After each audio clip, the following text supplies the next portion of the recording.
अस्सलाम वालेकुम स्टूडेंट्स, कैसे हैं आप लोग। आज हम लोग स्टार्ट करने वाले हैं एक्सरसाइज 2.6 का question number 4। Previous exercises plus उसके तमाम क्वेश्चंस जो हैं वो चैनल पर मौजूद हैं अरेंज्ड प्लेलिस्ट के फॉर्म में, ताकि आपको उसे सर्च करने में ज़्यादा प्रॉब्लम ना हो। चलिए स्टार्ट करते हैं एक्सरसाइज 2.6 का क्वेश्चन नंबर 4। बिस्मिल्लाहिर्रहमानिर्रहीम। क्वेश्चन नंबर 4 में कह रहे हैं कि सॉल्व द फॉलोइंग नहीं बोला, चलिए solve the non homogeneous system of linear equation using Gauss law elimination method. अब तक जो हमने क्वेश्चन किए हैं उसमें हमने Gauss law elimination method use नहीं किया है, लेकिन हमने अभी लास्ट क्वेश्चन में मैट्रिक्स इन्वर्जन मेथड यूज किया है, तो ये भी तकरीबन ऐसा ही है, थोड़ा सा डिफरेंट है। सबसे पहला काम हमें करना होगा, इसे मैट्रिक्स फॉर्म में लिखने का काम सबसे पहले हमें करना होगा। ठीक है, चलें। अब मैट्रिक्स फॉर्म क्या होती है। मैट्रिक्स फॉर्म ये होती है कि आपके पास एक ए का मैट्रिक्स होता है, एक एक्स का और एक बी का, मतलब बी मतलब कांस्टेंट ना। तो आप लिखते हैं ए का मैट्रिक्स और बी और फिर वही जो भी आपको लिखना है। चलो जी, ए का मैट्रिक्स क्या है, आप कौन कोफिशिएंट लिखेंगे वेरिएबल्स के साथ वाले, तो यहाँ कुछ नहीं है तो -1 है क्योंकि साइन माइनस है, और यहाँ पर +1 है और फिर यहाँ भी +1, ऐसा ही है ना, दिख रहा है ना। फिर यहाँ 1 और 2, तो जल्दी जल्दी लिख लेते हैं 1 2, जेड की कोई वैल्यू नहीं तो 0, और फिर ये -3 और 2 और -1। ओके ठीक है। अब वेरिएबल्स लिखेंगे एक्स में, एक्स वाई और जी। फिर लिखेंगे कॉन्स्टेंट्स, ये रे 0 5 -2, ये हमने अभी ये काम तो कर लिया है। 0 5 5 5 नो माइनस एंड -2, ठीक है। अच्छा, अब क्या करना है, अब आपको बनाना है ऑगमेंटेड मैट्रिक्स। अगर आपने प्रीवियस वीडियोस देखते हुए आ रहे हैं तो आपको पता होगा कि ऑगमेंटेड मैट्रिक्स कैसा होता है, लेकिन चलिए मैं आपको बता देती हूँ। ऑगमेंटेड मैट्रिक्स होता है, हाँ होता तो है, उसमें आपने सिर्फ ये करना होता है कि जैसे अगर मैं लिखूँ ना, तो ये आपका मैट्रिक्स है कोफिशिएंट मैट्रिक्स, इसमें आप कांस्टेंट मैट्रिक्स को इंक्लूड कर लेते हैं, मतलब कोफिशिएंट मैट्रिक्स में आप इंक्लूड कर लेते हैं कोफिशिएंट मैट्रिक्स, और साथ में होता है ये सिंबल नहीं बनाना चाहिए, क्या सिंबल बनाऊंगा यार, coefficient matrix include constant matrix. Yes, this wording easy. अगर अजीब सी बनाई हो ना तो खुद से भी लिख सकते हैं, ज़रूरी थोड़ा जो मैं करवाऊँ वो करें आप लोग, है ना। अच्छा जी, अब क्या करेंगे, ऑगमेंटेड मैट्रिक्स बनाएंगे जिसका नाम होता है, सिंबल होता है ए बी, क्योंकि ए में आप बी को मर्ज कर रहे हैं ना, तो ये आप बनाने लगे हैं ऑगमेंटेड मैट्रिक्स। ये सिंपल आप एज इट इज ऐसे ही कॉपी कर लें, साइंस के साथ नेगेटिव पॉजिटिव जो भी है, कुछ भी तब्दीली इसमें जो है नहीं करनी, 1 0 और -1, ठीक है। और सोलो या लाइन ड्रॉ कर दी, लाइन ड्रॉ नहीं करनी थी भाई, लाइन ड्रॉ नहीं करनी थी, समझे, ये लाइन नहीं है। और यहाँ पर आप ऐड कर रहे हैं 0 5 -2, सही है। या भी ये लाइन स्ट्रेट ड्रॉ कर भी सकते हैं, कुछ लोग ड्रॉ करते हैं पर स्ट्रेट इस तरह के जो है ब्रेसेस नहीं बनाते, सही है। ये आपका हो गया ऑगमेंटेड मैट्रिक्स, समझेंगे, लाइन नहीं है। चलो आप सॉल्व करना शुरू करते हैं। अच्छा, सॉल्व क्या करेंगे, इसे करेंगे एशलॉन फॉर्म में कन्वर्ट, जैसा कि आप लोगों ने बहुत क्वेश्चंस कर लिए हैं भाई। इसके क्या फॉर्म होती है, ये फॉर्म ये होती है कि आपको 1 चाहिए फर्स्ट में, ठीक है, ये तो है, वेरी गुड। सेकंड में 0 चाहिए, तो अभी हो सकता है ना 0, अगर आप देखें माइनस का 1 है, 0 है, अगर मैं रॉ 2 में रॉ 1 को ऐड करूँ तो हो जाएगा ना। तो मैं क्या करने लगी हूँ, रॉ 2 में ऐड करने लगी हूँ रॉ 1 को, ठीक है।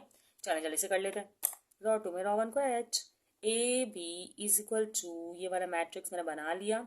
रॉ 1 में अभी कोई तब्दीली नहीं आएगी क्योंकि रॉ 1 पर कुछ नहीं कर रहे हम, हाँ, लेकिन मैं रॉ 2 में रॉ 1 को ऐड कर, तो माइनस का और प्लस का 1 0, 1 एंड 2 3, 1 एंड 0 1, और 0 और 5 तो 5 ही रहेगा, सही। अब बाकी आप जो है एज इट इज ऐसे ही लिख लें, ओके। अब हमें यहाँ 0 चाहिए और इससे ज़्यादा 0 यहाँ चाहिए, तो इसी तरह हम स्टेप बाय स्टेप सॉल्व करते हैं। अब क्या करूँ मैं, अगर ठीक है सबसे पहला काम तो मैं इसमें माइनस का साइन ख़त्म करने का करती हूँ, तो मैं यहीं पर कर लेती हूँ टर्म कि भाई चलो अच्छा नेक्स्ट में करते हैं। ऑगमेंटेड मैट्रिक्स बनाया और मैं रॉ वन को मल्टीप्लाई करवाऊंगी -1 से, तो मतलब रॉ वन को मल्टीप्लाई करवा रही हूँ मैं -1 से। तो हमारे पास सारे रॉ वन के साइंस जो है वो चेंज जाएंगे, माइनस का 1 हो जाएगा +1, ये हो जाएंगे -1। ठीक है, और फिर 0, 3 और 1 और 5 तो एज इट इज सेम ही रहने वाला है। अब करती हूँ मैं, अब रॉ वन को 3 से मल्टीप्लाई करवा करने मैं रॉ टू में ऐड करवा देती हूँ, बस सिंपल ये काम हो गया। तो ये हो जाएगा 0, तो अब जल्दी जल्दी कर लेते हैं आप, ठीक है। ओके, रॉ वन को मैं एज इट इज़ ऐसे ही रखने वाली हूँ, तो मैं इसको तो रख रही हूँ एज इट इज़ जैसा है वैसे ही। और रॉ थ्री में भी अभी कुछ नहीं होगा, सही है। और अब मैं यहाँ पे बल्कि रॉ थ्री में भी मैं कर सकती हूँ दोनों कामों को एक साथ, नहीं चले सही, 1 बाय 1 ही करते हैं, सही। अब क्या कर रहे हैं, रॉ टू में हम क्या काम कर रहे हैं कि रॉ टू में मैं रॉ वन को ऐड करूँगी पर 3 से मल्टीप्लाई करवा कर। तो 3 1 जा 3, प्लस का 3 माइनस का 3, सॉरी सॉरी सॉरी, 3 1 जा 3 और 3 का आप करते हैं, बल्कि नहीं ये काम नहीं करें क्योंकि ऐसा करने से तो ये ज़ीरो डिस्टर्ब हो रहा है, इतनी मुश्किल से तो ज़ीरो लाएं। ऐसा करें कि रॉ थ्री पर कर लें, रॉ थ्री में ऐड करवा दें, ये ज़्यादा बेटर है। तो रॉ थ्री में जब मैं ऐड करवाऊँगी तो क्या हो जाएगा, प्लस का 3 और माइनस का 3, तो ये हो जाएगा 0। ठीक है, 3 1 जा 3, माइनस का 3 और 2, तो ये हो जाएगा 1। 3 1 जा 3, माइनस का 3 और माइनस का 1, तो ये हो जाएगा 4 लेकिन माइनस का। और 0 2 जार 0, तो यहाँ पर क्या आएगा, सॉरी 0 2 जार बोले, 0 3 जार 0, 0 -2, तो ये सेम रहेगा। इसके साथ साइन माइनस का आएगा क्योंकि बड़ी वैल्यू माइनस की 3 होगी ना। अच्छा, इस पर हमने रॉ टू पर कुछ नहीं किया, ये मैं गलती करने वाली थी, बच गए, शुक्र। ठीक है, अब हम आगे करते हैं। अब हम और क्या कर सकते हैं, और भी बहुत आसानी से सॉल्यूशन हो रहा है। अब मैं क्या करूँगी, अब मैं ये करूँगी कि रॉ थ्री टू में ना पहले इसको 1 बनाऊंगी क्योंकि 0 के बाद हमें 1 चाहिए एक एशलॉन फॉर्म में कन्वर्ट करने के लिए। तो चलिए मैं पहले यही काम कर रही हूँ, ठीक है। मैं 0 को 3 को 1 कैसे बनाऊंगी, डिवाइड बाय पूरी रॉ टू को जो है ना डिवाइड करवा दूंगी 3 से। तो 3 divide by 3 1, 1 divide by 3 1 fraction 3, और 5 डिवाइड बाय 3 5 फ्रैक्शन 3, इस तरह, सही है ना। अब मैंने किया क्या है, जो मैंने किया है वो मैं यहाँ लिख दूंगी, भाई रॉ टू को मैंने डिवाइड करवाया है 3 से, सही है। अब रॉ थ्री को तो कुछ नहीं किया ना, तो इसको तो एज इट इज लिख देंगे, वहाँ मैंने इतने गंदे तरीके से लिखा है, यहाँ थोड़ा सफाई से लिखेंगे -2। अब क्या करें, देखें सिंपली इसको 0 करना है और यहाँ 1 चाहिए। अगर 0 हो जाए तो भी कोई प्रॉब्लम नहीं है। अच्छा 1, अगर मैं सिंपल रॉ टू को रॉ थ्री में ऐड करूँगी तो काम हो गया है तकरीबन। क्या काम हो गया भाई, काम ये हो गया कि 0 हो जाएगा। अच्छा, अगर आपने वो वीडियोस नहीं देखी ना जिसमें हम एक्लॉन या एशलॉन जो भी बोलते हैं इसको कन्वर्ट किया है, तो आप लोग देख लें, इससे आप लोग का ही फ़ायदा है, आप लोग को आसानी से समझ में आएगा, उसमें बहुत डिटेल में बताया है मैंने, ठीक है। अब चलें, ये सेकंड रॉ तो ऐसे ही रहेगी, लेकिन नहीं देखेंगे आप लोग, मुझे पता है। अच्छा ये हो गया। अब इसमें ऐड करें 0 + 0, तो 0 होगा, 1 में -1 + 1 0, ओके। फिर 1/3 में -4 ऐड करवाना है ना, तो सॉरी -4 में 1/3 ऐड करवाना है, तो 3 4 ज़ा -12 नज़र आ रहा है तो छोटा, चले कोई बात नहीं, +1 और 3, -12 + 1 हो जाएगा हमारे पास -11/3, -11/3। इसी तरह -2 में आप ऐड करेंगे किसको, 5/3 को, ठीक है। तो क्या हो जाएगा, 3 2 ज़ा 6, माइनस का 6 + 5, ये क्यों करेंगे, आपको पता है कि आप सिंपल पजल सॉल्व कर रहे हैं, भाई ये एक पजल है, -1/3, ठीक है। इस तरह हमारे पास जो है अभी आंसर नहीं आया है, अभी फॉर्म रहती है, अभी है टाइम। लेकिन इसमें हमने किया क्या है, इसमें हमने किया है सिंपली एडिशन, रॉ थ्री पे काम किया है। तो रॉ थ्री को हमने रॉ टू में ऐड किया, सॉरी रॉ टू को रॉ थ्री में ऐड किया, ऐसा हुआ है जी, बिल्कुल ऐसा ही हुआ है। अब अगर आप लोग गौर करें तो देखिए एक ही स्टेप रह गया। अगर मैं इस -11/3 को बना दूं 1 तो काम मुकम्मल। इसको 1 बनाने के लिए मुझे करना ये होगा कि रॉ 3 को जो है ना, रॉ 3 को मैंने करवाना होगा मल्टीप्लाई, ये -11/3 है ना, तो -3/11 से। अब क्यों -3/11 से करवा रही हूँ, देखें भाई, -11/3 है और मल्टीप्लाई करवा रही हूँ -3/11 से, तो माइनस से माइनस कैंसिल, 3 से 3, 11 से 11 बना गया। यस, इसीलिए चले भाई, ऑगमेंटेड मैट्रिक्स को जब हम इक्लॉन फॉर्म में लास्ट स्टेप होने वाला है और कन्वर्ट होने वाला है, बहुत सिंपल है। ठीक है, ये ऐसे ही रहेगा, ये भी ऐसे ही रहेगा, इसको भी कोई फर्क नहीं पड़ने वाला। 0, 1 और 1/3 और 5/3, 0 ऐसे ही, 0 ऐसे ही, क्योंकि भाई ये 3 -3 11 0 से मल्टीप्लाई हो भी जाएगा तो इसका क्या बिगाड़ लेगा, कुछ नहीं बिगाड़ सकता। यहाँ 1 आएगा। हाँ, इसको आप देख लें, देखें -1/3 है, मल्टीप्लाई करवा रहे हैं -3/11 से, तो नोटिस करें साइन कैंसिल और 3 1 3 कैंसिल, तो ये आ गया आपके पास 1 और 11, तो ये आ गया 1/11। ठीक है, ये आपके पास जो है एक्लॉन फॉर्म जो है वो आ गई है। अब क्या करना है, अब कुछ नहीं करना, अब आपने आगे के स्टेप करने हैं। अब हमारा मकसद तो एक्स वाई जी की वैल्यू निकालना है ना, तो हम लिखेंगे from this equation, sorry from this matrix, ये तो मैट्रिक्स है ना, yes, from this matrix we get equivalent matrix, yes it is. ठीक है, अब इक्विवेलेंट मैट्रिक्स कैसे बनाएंगे, ये मैंने किया क्या, थोड़ी सी डिजाइनिंग करेंगे, ओके हो गई। अच्छा, इक्विवेलेंट मैट्रिक्स कैसे बनाएंगे, कि मैट्रिक्स में बनाएंगे, इक्वेशन बनाएंगे। देखिए इस पूरे को एक इक्वेशन बना दें, ये x है तो सिंपल x के साथ 1 है तो हम कुछ नहीं लिखेंगे, ये y के साथ भी 1 है, हम कुछ नहीं लिखेंगे, z के साथ भी 1 है, हम कुछ नहीं लिखेंगे, और साइन वही लिखेंगे जो इसके कोऑफिशिएंट के साथ है, और ये कांस्टेंट है तो कांस्टेंट की वैल्यू 0। अब इसी तरह इसको कहते हैं इक्वेशन 1 कहते हैं, ऐसा करें। ठीक है, अब दूसरी इक्वेशन बनाती हूँ, मैं यहाँ लिखती हूँ। दूसरी क्या है, 0 मतलब कि x है ही नहीं और y 1 है। ठीक है, और फिर प्लस, और फिर 1/3 z है और 5/3, ये इस तरह की इक्वेशन है। ओके, तो इसे कह दिया मैंने इक्वेशन 2। अभी थर्ड इक्वेशन में ना x है ना y है, सिर्फ z है, जो कि 1 है तो सिर्फ z ही लिखूंगी, और ये 1/11 है, इसे कह दूंगी इक्वेशन 3।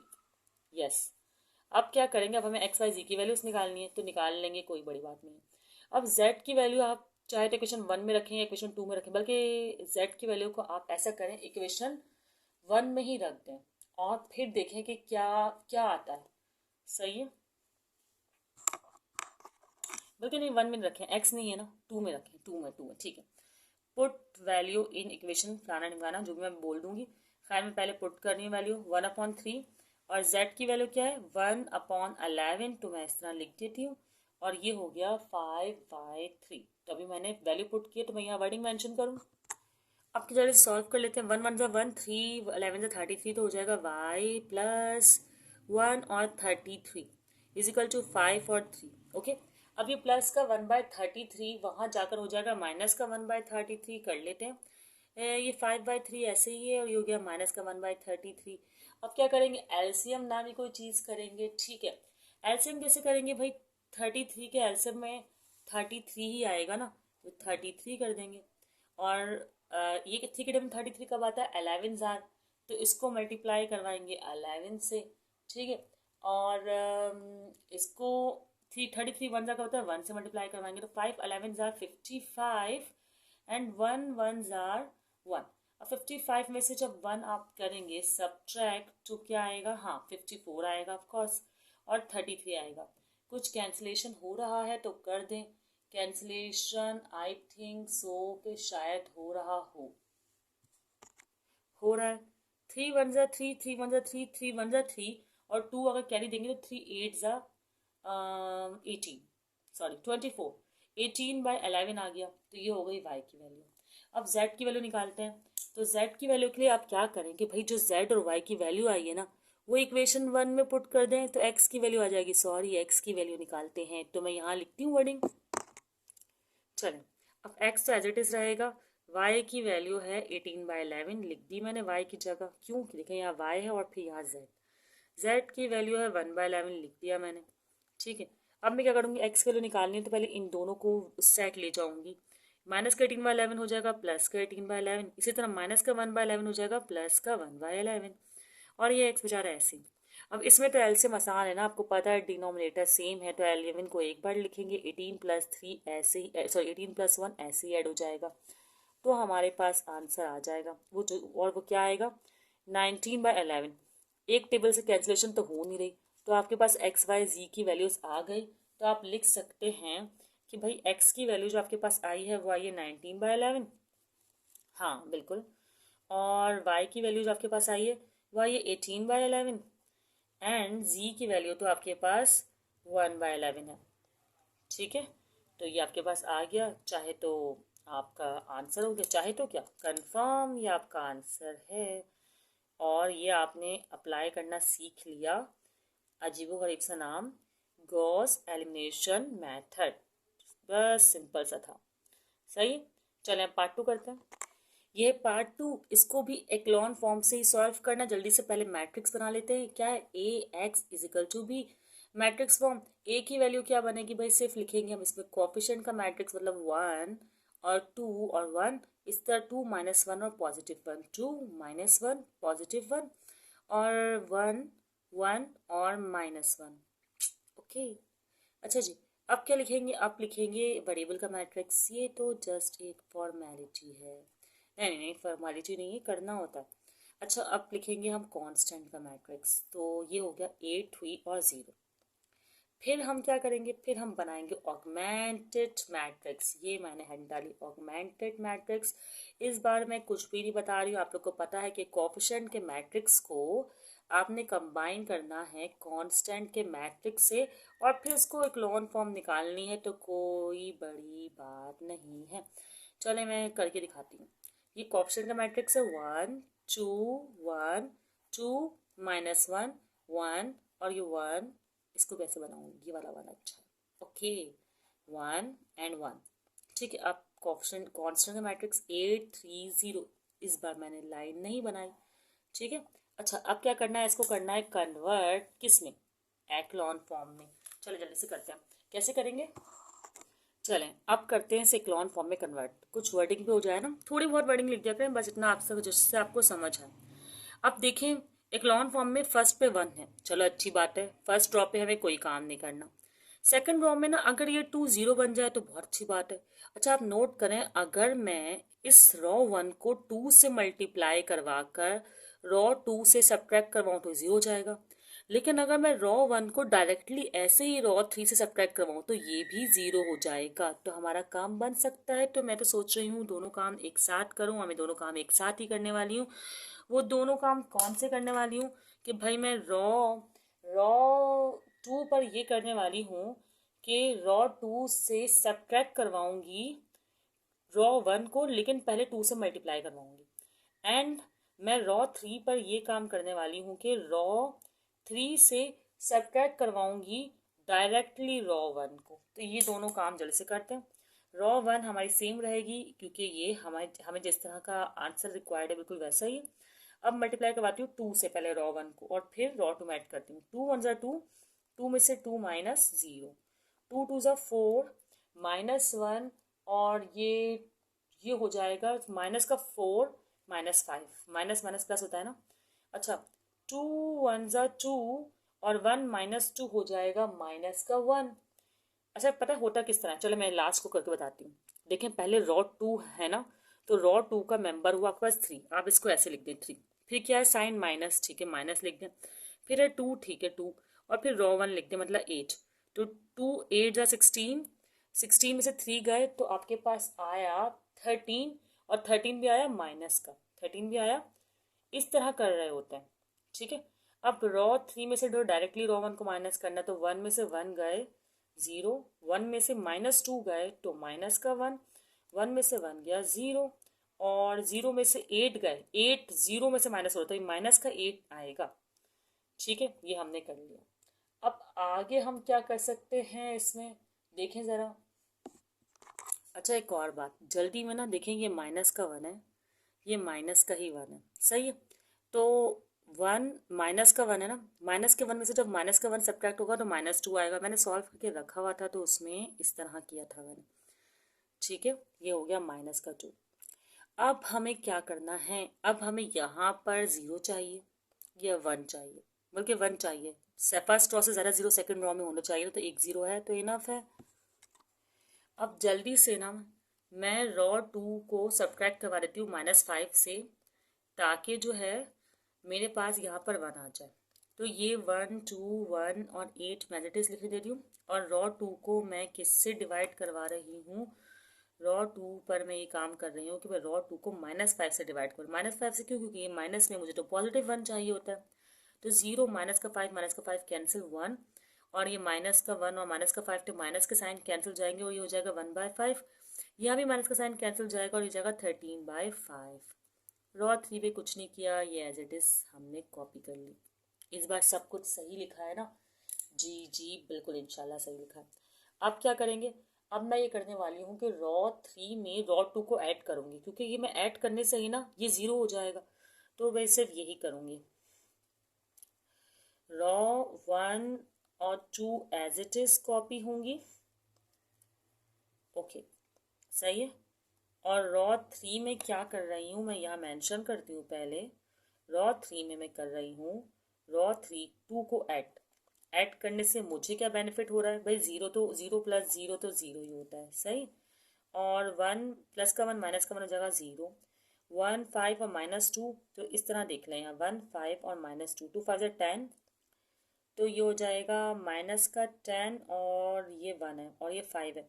तो इन शॉर्ट हमारे पास आएगा 10 में से 1 गए तो -9 और ये 5 और ये -8। इसको भी रफ में करके चेक करना पड़ेगा। चलो ठीक है, कर लेते हैं। 13/5 -8, तो 5 8 ज़ा क्या आ रहा है भाई हमारे पास, 5 8 ज़ा आएगा 40 कोई, और ये 13 है और ये 5 है। तो 42 से 13 जाएंगे तो आएगा 27, और वो भी कौन सा, माइनस का। तो -27/5। अब क्या करना है, सिर्फ और सिर्फ इसको 1 करना है और एक लॉन फॉर्म आ जाएगी। 1 कैसे होगा, अभी तो किया है हमने, तो वैसे ही करेंगे। कैसे किया था कि मैं रो 3 को मल्टीप्लाई करवा दूंगी, -9/5 है ना, सही है। रो 3 को करवाऊंगी मल्टीप्लाई, -9/5 है तो -5/9 से, बस काम बन गया। ठीक है, क्योंकि 9 से 9 कैंसिल जाएगा और 5 से 5 कैंसिल जाएगा और साइन से साइन कैंसिल हो जाएगा, बिल्कुल। 1 और 8, 0 1 1/5, 13/5, 0 0 और ये हो जाएगा 1। और अच्छा, यहाँ पे मुझे करके देखना पड़ेगा कि इस पर क्या असर होगा, तो मैं कर लेती हूँ। ये है -27/5, ठीक है। इसको मल्टीप्लाई करवाना है -5/9 से, ठीक है। साइन से साइन कैंसिल और 5 से 5 कैंसिल, तो माइनस का और क्या कुछ हो रहा है कैंसिल, सॉरी हाँ हो रहा है ना, ये 27 है। तो 9 के टेबल से हाँ 9 1s आर और 9 3s आर, तो इन शॉर्ट यहाँ पर सिर्फ आ जाएगा 3। अब क्या करेंगे, अब इस इक्वालेंट मैट्रिक्स लेकर इसकी इक्वेशन बना लेंगे। चलें करते, अब इसे इक्वेशन बनाते हैं जैसे कि पिछले क्वेश्चन में किया था। बिल्कुल एक्स है हमारे पास, ठीक है, एक्स है। क्यों, from this matrix we get equivalent matrix, ठीक है। 2 है, सही है, प्लस का 2 है, और ये वाई है और जेड भी है इसमें, और ये आपको पता है कांस्टेंट है, तो ये 8 इस तरह। यहाँ पे एक्स नहीं है, वाई है, जेड है और कांस्टेंट है। वाई जो है वो 1 है तो नहीं लिखेंगे हम, और ये जेड जो है वो 1/5 जेड है, और ये है 13/5, ठीक है। ये हो गई इक्वेशन 1, ये हो गई इक्वेशन 2। इक्वेशन 3 को चलो यहाँ लिख रही हूँ। यहाँ पर सिर्फ z है और कांस्टेंट है, तो z और कांस्टेंट, तो ये हो गई इक्वेशन 3, सही। ऐसे बनाऊंगी। अच्छा, अब क्या करते हैं, जैसा हमने पिछले क्वेश्चन में किया था। क्या किया था पिछले क्वेश्चन में, क्या क्या, हाँ यही किया था कि z की वैल्यू को हमने पुट कर दिया था इसमें ताकि y आ जाए। चलिए फिर अभी भी यही करते हैं, लेकिन मैं वैल्यू नहीं लिख रही, पहले मैं पुट कर रही हूँ। y + 1/5, और z की वैल्यू क्या है, हाँ 3 है इस बार, ओके। 13/5, अब ये हो जाएगा 5/5 और ये हो जाएगा 13/5, और ये y, सही है। अब क्या करना है, अब ये करना है हमें, और कुछ नहीं करना, कि ये जो प्लस का 3/5 है वो उस साइड इजिकल टू के उस साइड जाकर माइनस का 3/5 हो जाएगा। और इसका तो एलसीएम भी बहुत ईजी है कि आपने एक ही बार 5 लिखना है और 13 एज इट इज़ और -3 एज इट इज़ और फिर करके दिखा देना है माइनस। चलिए कर लेते हैं। y इजिकल टू 13 में से 3 गए तो 10 और ये आ गया 5। सही, ये 5 लग रहा है, हाँ लग रहा है। ठीक है, अब हमने क्या करना है, एक और काम करना है। y की वैल्यू आ गई, z की वैल्यू आ गई, दोनों की वैल्यू को इक्वेशन 1 में पुट करना है ताकि x आए। और किसी तरीके से तो x आ नहीं सकता ना, कहीं पर है x वेरिएबल नहीं है। ठीक है, अब मैं प्लेस कर रही हूँ। y की वैल्यू है 10/5, ऐसा ही है, बिल्कुल ऐसा है।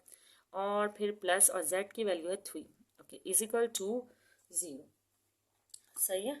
अच्छा एक मिनट, अभी मुझे रियलाइज हुआ यार, y की तो कटिंग हो रही है। मैंने यहाँ देखा ना, 5 1 ज़ा 5 तो 5 2 ज़ा 10, तो यहाँ भी आप डायरेक्टली 2 लिख सकते हैं। तो इंस्टेड y की वैल्यू आई है 2। चले कोई बात नहीं, यहाँ हम यहाँ पे कर लेते हैं 5 1 ज़ा 5 5 2 ज़ा 10। खैर आप डायरेक्टली 2 लिखिएगा, तो 2 2 ज़ा 4 और ये +3 और इजिकल टू 0। 4 + 3 हो जाएगा 7, जो कि चले पहले अभी 7 लिखती हूँ, इजिकल टू 0। और प्लस का 7 वहाँ उस साइड पर जाएगा तो हो जाएगा -7। चलो पहले वर्डिंग तो मेंशन करके दिखाऊँ मैं आपको। आंसर नहीं आया, x की वैल्यू सही नहीं आई। अब क्यों नहीं आई भाई, ये 8 था ना, 0 नहीं था। जल्दी बस मुझे करनी है, 8 है यहाँ पर, तो यहाँ भी 8 है, यहाँ भी 8 है, समझे, यहाँ भी 8 है। तो प्लस का 8 और माइनस का 7 हो जाएगा +1। तो x की वैल्यू +1 है और बुक में भी आंसर यही है। ठीक है, और ये y की वैल्यू आ गई हमारे पास और z की वैल्यू तो है ही, तो हम लिख देते हैं थस x इजिकल टू 1, सही है, and y is equal to 2 and z is equal to 3। तो यहाँ पर हो गया हमारा क्वेश्चन नंबर 2 कि दोनों पार्ट्स मुकम्मल। आप लोग भी प्रैक्टिस कर लीजिएगा और अगर कोई क्वेश्चन हो तो कमेंट सेक्शन में पूछ सकते हैं। अभी तक के लिए अल्लाह हाफिज़।